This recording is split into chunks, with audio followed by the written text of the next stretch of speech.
जम्मू कश्मीर विधानसभा चुनाव पर बीजेपी की अहम बैठक हुई है।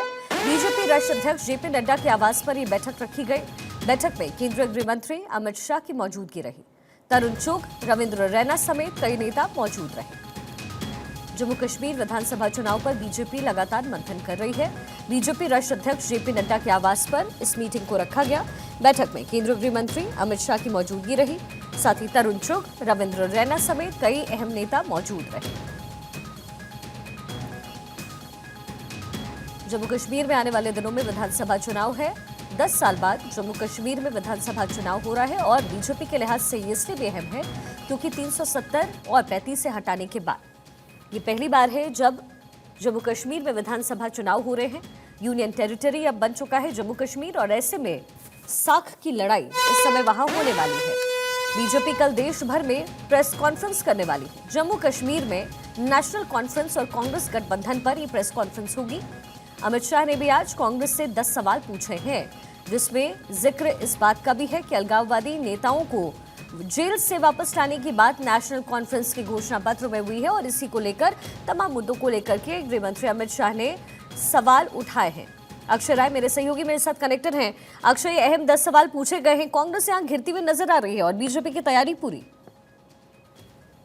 बिल्कुल शिखा, देखें आप, अगर अमित शाह ने जिस तरह से 10 सवाल पूछे हैं और जिस तरह से राहुल गांधी पर अटैक किया है, राहुल गांधी से सीधे सवाल पूछे हैं, कांग्रेस को घेरते हुए अमित शाह ने साफ तौर पर कहा कि क्या राहुल गांधी जेकेएमसी के जो मैनिफेस्टो हैं उसमें जिस तरह से बातें कही गई हैं उससे कितने सहमत है, उनका जवाब उनको देना चाहिए। खास करके रिजर्वेशन की बात कही है कि क्या रिजर्वेशन हटाया जाएगा, दलित का, गुर्जर का, बकरवाल का और बहारी का उन्होंने जिक्र किया है।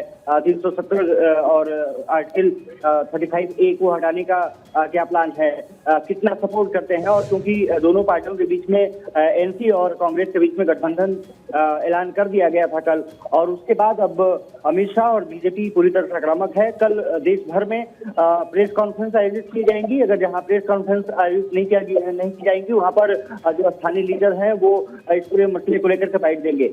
आपको याद होगा कि जब धारा 370 हटाने का प्लान केंद्र सरकार ने तैयार किया था तो उसमें सबसे महत्वपूर्ण रोल अदा किया था गृह मंत्री अमित शाह ने ही, और उन्होंने जिस तरह से कहा कि किसी भी हालत में हम जम्मू कश्मीर में किसी तरह का बंटवारा नहीं चाहते हैं, बेहतर तरीके से वहां पर हम सुरक्षित माहौल लोगों को देना चाहते हैं। और उसके बाद धारा 370 हटा दी गई और उसके बाद आर्टिकल 35A को भी अबॉलिश कर दिया गया। अब साफ तौर पर है कि जिस तरह से नेशनल कॉन्फ्रेंस ने अपने मैनिफेस्टो में वादा किया है कि वो सत्ता में आने के बाद जम्मू कश्मीर में एक जो फ्लैग है उसको लॉन्च करेंगे, जम्मू कश्मीर का अलग झंडा होगा, उसको लेकर के भी कांग्रेस पर अब बीजेपी निशाना साध रही है। ये माना जा रहा है कि अमित शाह ने इसकी शुरुआत कर दी है। आने वाले समय में बीजेपी और आक्रामक तरीके से कांग्रेस और एनसी पर बरसेगी। चुनाव जम्मू कश्मीर में क्योंकि 10 साल बाद हो रहे हैं, बीजेपी के लिए प्रतीक्षा की बात इसलिए है क्योंकि 10 साल बाद चुनाव में कहीं ना कहीं बीजेपी के लिए मुखी स्थिति पहले समझी जा रही थी, लेकिन जब नेशनल कॉन्फ्रेंस और कांग्रेस का गठबंधन हुआ तो वहां पर अब देखना दिलचस्प होगा कि किस तरह से बीजेपी फाइट करती है।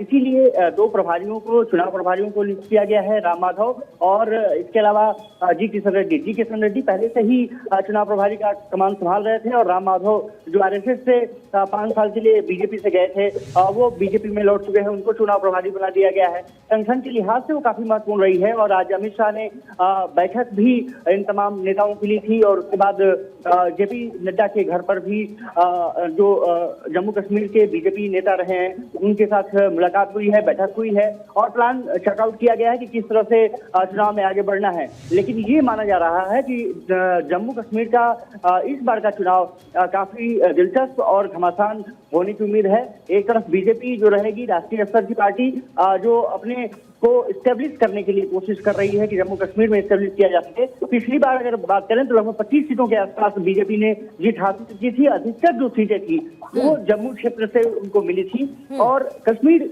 में किस तरह से वो प्रदर्शन करेंगे, कश्मीर घाटी में किस तरह से प्रदर्शन करेंगे, और अक्षय इसीलिए शायद एनसी की तरफ से जो मैनिफेस्टो जारी किया गया है, बीजेपी पूरी तरीके से आक्रामक तेवर इस समय अपनाई हुई है। बहुत बहुत शुक्रिया अक्षय आपका इस पूरे इन्फॉर्मेशन के लिए।